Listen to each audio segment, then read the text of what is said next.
But let's talk about Barack Obama's position in Washington, D.C.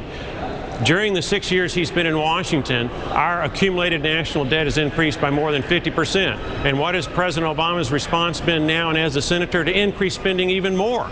Not to cut it, but to increase spending even more. 2 years as a freshman senator, the debt goes up $400 billion because of deficits. 2 years when he's in the majority of the United States Senate, it goes up $1.8 trillion, and now it's up $2.8 trillion while he's president. It just keeps getting worse. You're simplifying the issues that were on the plate of the nation at that point. I mean, we were looking at reverting a depression at that point. Everyone, the Fed chairman... I disagree that we were going into a depression, but go ahead. Do you have a degree in economics? Yes, ma'am, I do. Highest honors. Okay, so you disagree with the Fed chairman, Ben Bernanke. You disagreed at the time, Paul Volcker and others in the White House who said, if we don't do something to get this nation back on track, we're going to have millions of Americans hungry because they can't eat. They can't afford food. I mean, we were on the brink of going over the edge. Are you saying that that's all the fault of President Obama?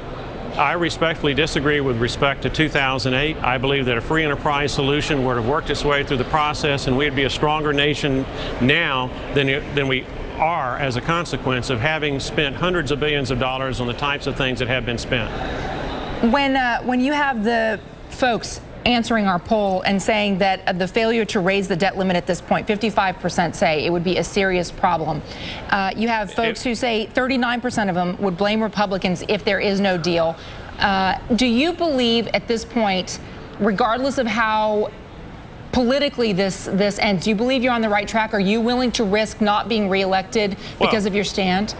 It is a serious problem not to raise the debt ceiling because suddenly you're taking $1.5 trillion out of the economy. Yeah. But it's a greater problem if we have a federal government insolvency and bankruptcy because we continue to mount debt on top of debt on top of the American people without proposing a solution to the problem.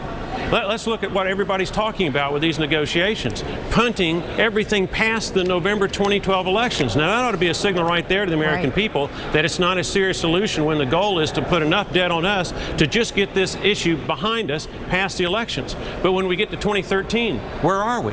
Well, in 2013, we have another debt ceiling increase issue, just like we have now, except that we're weakened as a country because we have $2.4 trillion more debt is burdening us down and restricting our ability to cope with the problem. I think that your point is well made about the long-term implications here of not getting a big deal done that truly affects the long-term future of America, not just the short term. I am willing to compromise and vote to raise the debt ceiling so long as we solve the problem. Listen, I don't want to punt, pass, and kick. I really appreciate your expertise on this issue. I appreciate your perspective. Thanks for coming and talking to us about it. Thank you for the opportunity. Good day to you. Minnesota's Governor